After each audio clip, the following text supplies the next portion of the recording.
Ochabehu no to cocoa no wasi dan. Na wa wodo cocoa no wo hyechare woti. I'm working my ass off and grinding 12 hours a day, man, you don't understand. Mawu enai. Minana no so ye. Ensia. Mini me kunni manu na ye kuadima no. Ho chire nti na ya me de omko afu na ko adima po ya na ha.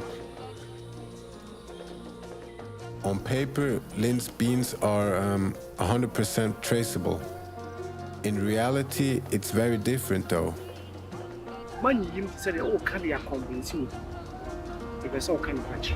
Sir, Conde, Umzazom, dear, for saturating Mudia.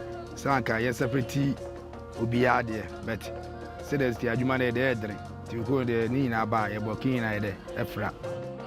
The whole concept of traceability, to me, is a scam.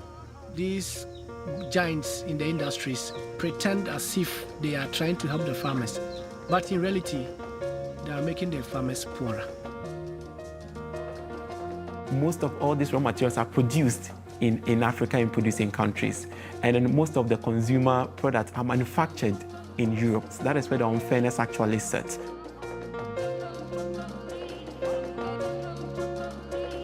We try to buy cocoa butter from a processor. The government says we should add 50% import duty, even if it's a local purchase. So that sort of threw us out of whack. But we can use this bloody thing to produce fuel and energy. We can use it to make skin care for women. So why are we still talking about chocolate?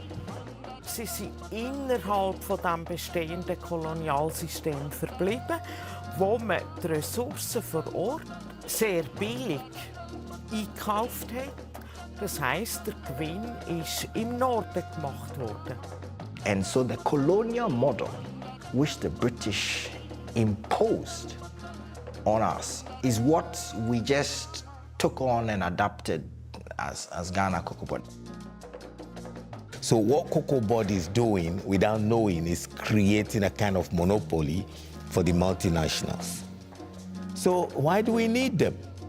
So I think if that part is cut out, farmers will be paid well. Thank you very much. Thank you.